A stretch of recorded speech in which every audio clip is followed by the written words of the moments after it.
Guys, so I'm going to meet my friend.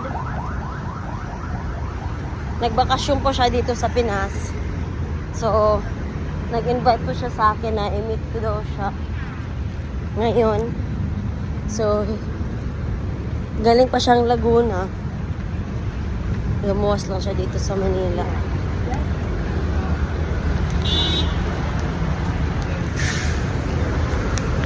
Isa po siyang OFW. Old friend ko po siya sa Kuwait. Pero magkikita pa rin kami soon. Kasi doon yung destination ko eh. So, today is my last day here in Philippines. Pasalubong ko to sa kanya. Itong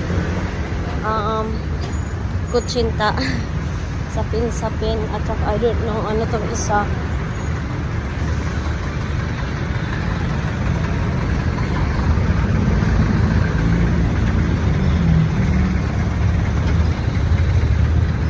Na-appreciate ko po tong kaibigan ko kasi nga di po niya kainiwan.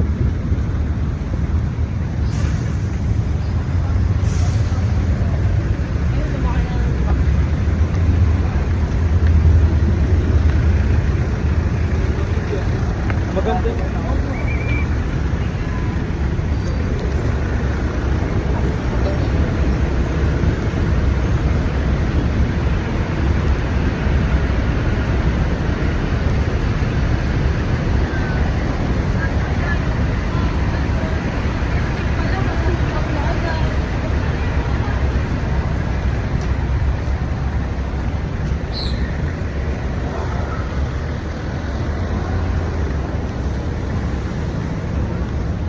Bukas po yung flight ko.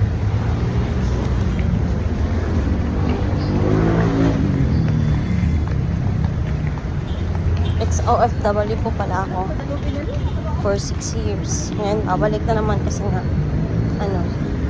walang pera dito sa Pinas. May pera pero kailangan doble kahit kulang pa sa mga utang.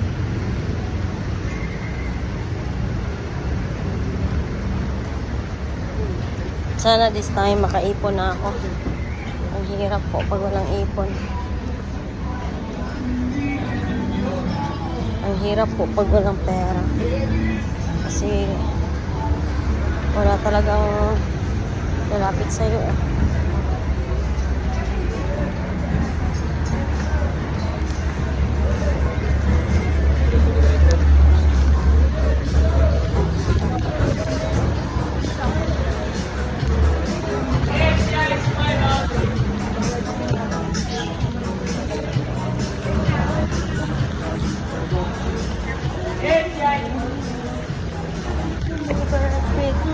Baby.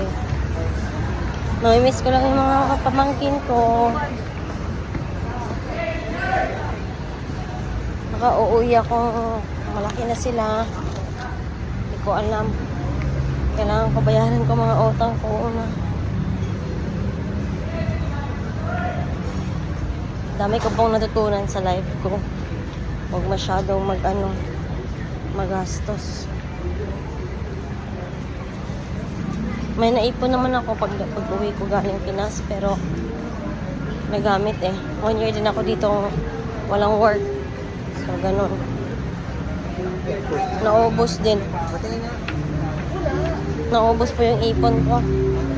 Pero at least may nakita po kasi pinarenovate ko po yung bahay ng lola ko. Ang hirap po pag may sinusuportaan ka.